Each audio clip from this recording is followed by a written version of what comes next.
what's up? Red Panda Anthem. Red Panda, what's good? Red Panda Anthem. It's your boy. Frank, let's switch gears a little bit. And on a more positive note, let's talk about Black Mecca, the great city of Atlanta, Georgia. Shout out to Atlanta. We will be there this week. That's like our second home.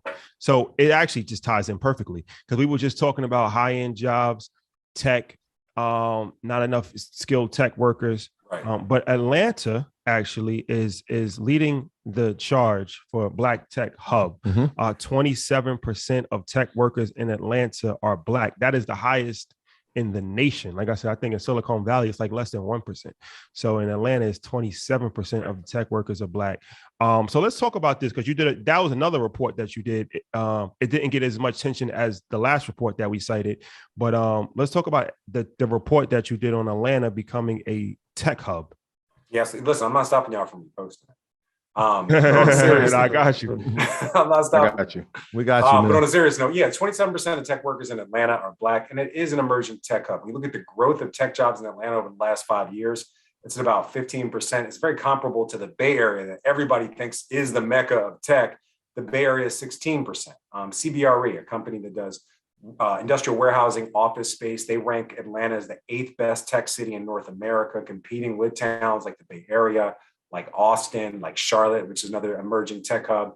A couple of factors that really help out Atlanta is number one, it has the number one tech degree producing university in the country, Georgia Tech. And a lot of tech companies have also turned to HBCUs and the other colleges there in Atlanta for a college pipeline, and companies outside of tech too, to be honest, like UPS and FedEx. I cover them for CNBC, and they've really kind of built up their pipeline to HBCUs. And then you have a lot of companies moving their tech hubs or innovation centers down in Atlanta. Visa is a great example. They're actually moving their chief diversity officer down in Atlanta. Got to interview her, and she was very honest. Like, we're Visa. We know who our customers are. A large portion of them are Black people. We want to bring Black people into our workforce. So if you're looking to dip that toe into tech, Atlanta is a great place to go because, the companies that are hiring there, they're very open to looking for people of color in their workforce. And I think every tech company will admit that diversity is somewhat of an issue, especially when it comes to management. You brought up some cities. I want to talk about one that you didn't mention, but I'm sure you can speak on, and that's Austin, Texas. Obviously, we're seeing a lot of tech companies. Shout out to a friend of the show, John Henry, who has his business out there. Talk about the expansion of tech inside of Austin. I mean, obviously, we know Texas is a state that has no state tax. Right. We've heard Elon talking about moving Tesla's headquarters there. I'm sure for that reason, amongst others. But let's talk about Austin, Texas, as one of those other cities that most people probably traditionally aren't thinking about it as in a tech hub. But over the next 5 to 10 years, potentially could pass everyone. Yeah, I mean, it's just big culture there for tech. I mean, a lot of tech companies are moving to Texas because of tax benefits. And then, you hear slogans like "Keep Austin Weird." People just like the culture. So right now, one of the big things that's driving a lot of tech interest there is a conference, South by Southwest. I'm sure everybody's heard of.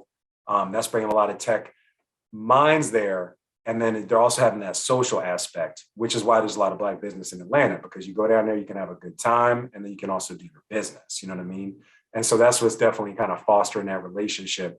The question is, can Black people really find their place there, and can we carve out our own niche? And I think that's something that's yet to be determined, and people like you can write that chapter in the story.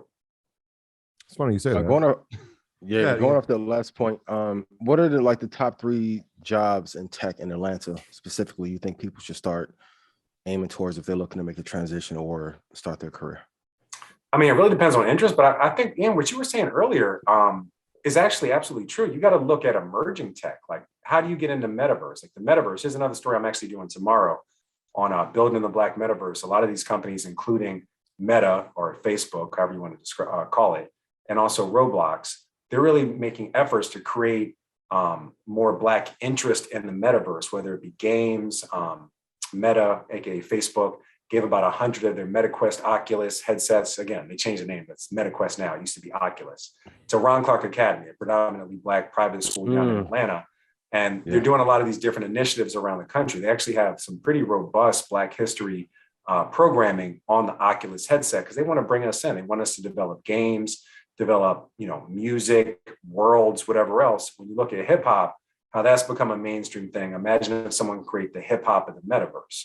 So companies like Roblox and Meta are really trying to bring people in, Also, they say, of course, to close the tech gap, but they're businesses, they're publicly traded companies. One of their key roles here is to obviously generate profits for their shareholders. And the more people you can bring in, especially Black people, Latino people who generally wouldn't be involved in emerging tech, the faster you can bring them in, the more revenues you can bring.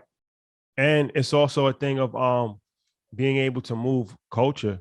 It's just like Clubhouse, like, they got $1 billion valuation after Meek Mill and every other rapper starts to talk about how great Clubhouse is. So at some point, even with the metaverse, it's like, it's great that all of these companies want to, encourage diversity. But it would be better if we had our own company like that was actually Black owned. Yeah. Yeah. I think with who had Fanbase.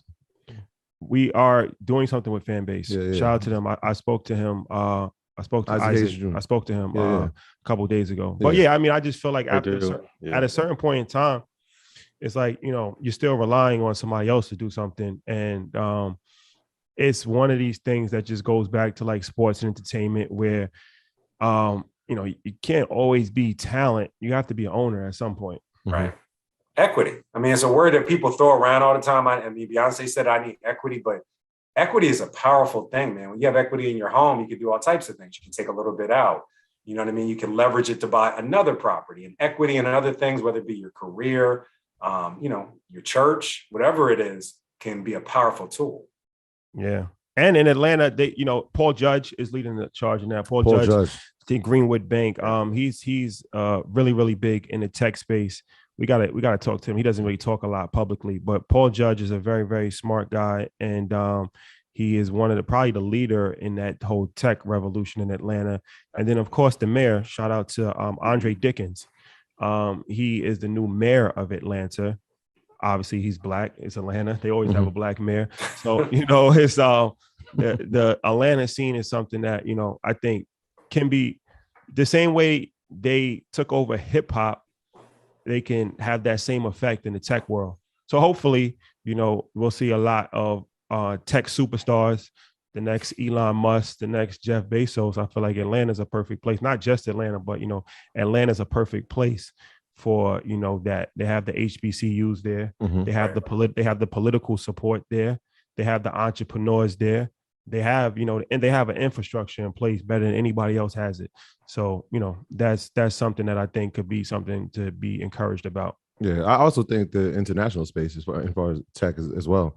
I know, we talk about Afro tech all the time, and we visited the continent and we're planning to go back. But I want to know your thoughts. Like, what do you think about investing internationally, especially the continent of Africa, which we spoke about maybe 2 weeks ago, about how much of the population is very young, very eager, and just lack resources right now. But with the, obviously the expansion of technology and infrastructure, they can have access to earning leisure and other people who are providing education. What are your thoughts about it on an international front?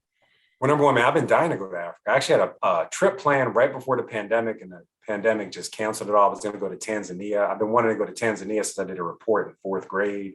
And one of the reasons I wanted to go is because it's just so diverse. They have an island off Tanzania. This is a sidebar.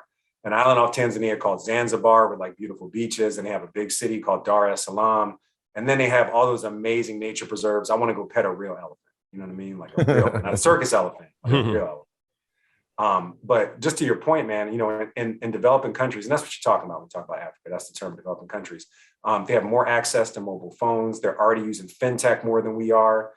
So they're already kind of at the tip of the spear of some of these things. Because if you can imagine, if you're a merchant, I'm just going to throw it out at Dar es Salaam, it's probably easier to use fintech and tap and go and whatever else than it is to have a real credit card swiper. So they're already jumping on that and mobile payments. And in other countries not developed like China, they're already on mobile payments and digital currencies and things like that. So absolutely, man.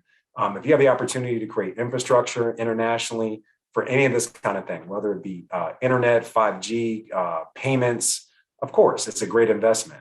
What companies at the forefront, I got to be honest, I don't know personally, but a great line of thinking. And that's why you've seen people like Jack Dorsey go over to Africa and look for investments, the founder of Twitter.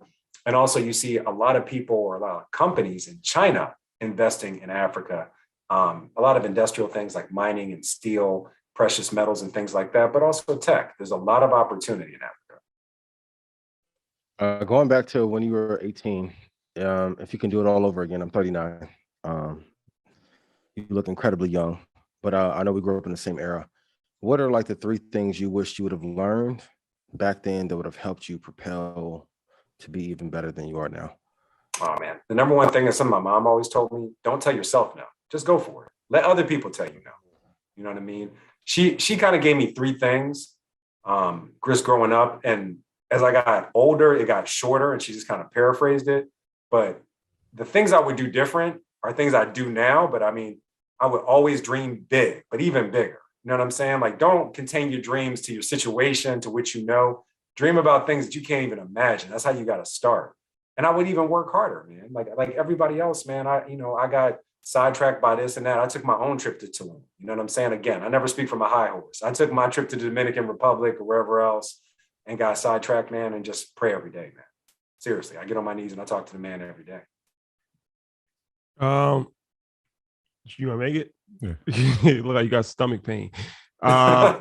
Atlanta, you are not full. Stop the rhetoric. I hate that saying we're full, because what it does is it's a negative connotation, and it's discouraging people that can actually add value to the ecosystem from coming there. And like we come there, and it's like, I know it's like a joke and it's a playful thing, but it's like we're talking about how the Black net worth is $28,000, and we're talking about how you collaborate and work. Yeah, that is high. And it's like you're saying things like Atlanta's full. We don't want any more people. Like, as you don't understand, like this is a race that we're losing, and you're not helping by saying stuff like that. Like, it's not something that is helpful, and it's not something that's beneficial. And ultimately, the more divided that we are, we're still going to be in last place. The only way that we're ever going to achieve anything is through unity and working together and collaboration. Yeah. And we see that in Atlanta too. No, we see it in Atlanta all the time. Like I said, it's like we literally like are in Atlanta all the time. But it's just, I just don't understand where that's coming from, because when we're in Atlanta, we never get that sentiment. It's always love, and we add value. Of course, always. Nobody wants somebody to go there and take away from it. But if you're going somewhere and you're adding value, why would you not want somebody to come and add value to a place? That doesn't make any sense. Oh, Atlanta's nothing but love, man. I'm from up north, man. I get nothing but love when I get down to Atlanta. People always trying to help me out, introduce me to somebody. I want to send a shout out to my man. Somebody, if you haven't had him on the show, you should. John Hope Bryant from Operation Hope. Yeah, my God. We had a Zoom call with him. It was probably one of the most inspirational 25 to 30 minutes we've had in a long time. All light bulb emoji, man. All light bulb emoji. No joke. Dude. I'm not even kidding with you. Yeah, that's my brother, man. Like, seriously, I call him, man. Like everybody else, man, I get frustrated with this or frustrated with that. I give him a call, man. It's like, let me bounce this off you. Let me run a couple of ideas by you. He's just a great brother, man. Yeah, and the last point I do want to make real quick, if you don't mind. I just want you guys, when you are moving to these different cities and you're learning these different skills, making sure that you get equity or royalties in perpetuity. Because if not, it would be the similar things like you being a construction worker and building a house, but not getting equity in that block. And also, a lot of you that are friends and families, you need to start making small venture capital firms together or small family offices together and to buy property. Because I even in Atlanta, as Black as it is, go look at the data of ownership that is in Atlanta. It is dramatically different from 2007, 2008. So a lot of areas that were traditionally hood or deemed as the ghetto, some Whole Foods and Starbucks popping up over there. And people are getting pushed out of the west side. Yeah. So please, as you're going in to build, I want y'all to have fun and have a blast, but make sure you're actually building. Yeah, I mean, we saw it happen. We went there one year and we came back the next year and we saw a Microsoft building at Atlantic Station. I'm like, where did this just come from? They didn't tell Microsoft they was full. Yeah. Right. No, they're not telling Microsoft. Salesforce. Salesforce, exactly. These towers are just going up. Like, nah. Yo, Ian, real quick, back to your question, man. The other thing I would say, buy yourself some property, man. Like, buy yourself a house. You know what I mean? Like, no, houses don't always appreciate. It's not always the safest investment. We saw the financial crisis where people lost money on their house, but it's one of those investments where it might lose value, but you can live in. You know what I mean? You and your family can live there. So I'm not somebody who advocates housing over everything else, but it is an asset that has many purposes. You can build equity in it. You can take the equity out. You don't want to live there anymore. You decide you want to move up or you want to move somewhere else. You can rent it out. I just think it's a really versatile asset. You know what I mean? Red Panda Anthem. Ian, what's up? Red Panda Anthem.